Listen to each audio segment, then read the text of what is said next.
Hello, I'm Matt Smith, and this is my Rolling Stone UK interview.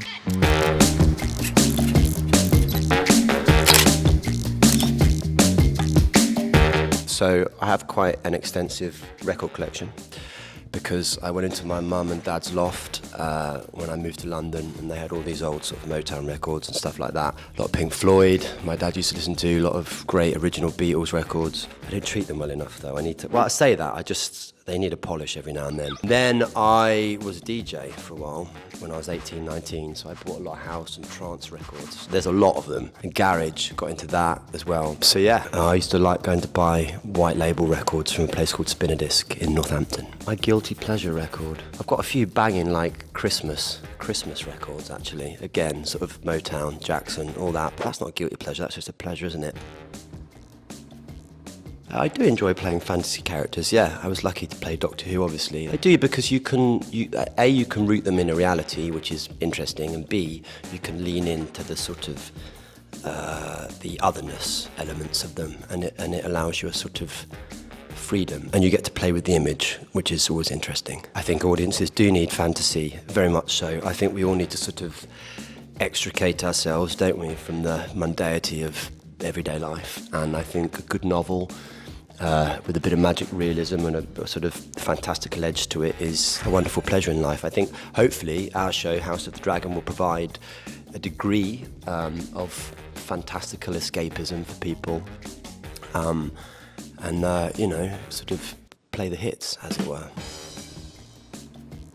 I kept some cool stuff when I was doing Doctor Who. Well, I kept a costume because they give you it, but you can't. You've just got a costume in your house that you can never wear because you look like a real Wally. And I kept the sonic screwdriver. What other fantasy stuff have I done? I've got a sword actually. I've got Dark Sister from House of the Dragon at home. For those of you that don't know what that is, it's a sword that the character I play has. They named it Dark Sister, and it's a particular type of steel. It's just propped up against a bookshelf, yeah. I think fandoms are quite healthy. My experience of fans, I suppose, that are very ardent, very interested, has always been really positive. I am obsessed with football and music, really, so I get it. I'm obsessed with Blackburn Rovers, win, lose or draw. I tune into that every weekend, so I sort of understand the obsession, or the obsessional side of things. Someone thought I looked like a hedgehog once and came up to me and was obsessed with the idea that I looked like a hedgehog. It was a very strange thing. I was filming and she was just waiting on set. Obviously, there is a legacy question with Game of Thrones because there was a huge sort of cultural hit, and it's impossible for us to emulate that in many respects.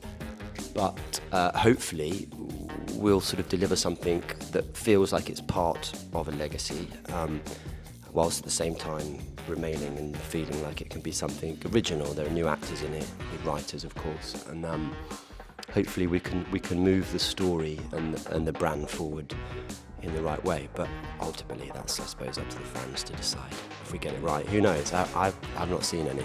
Fingers crossed.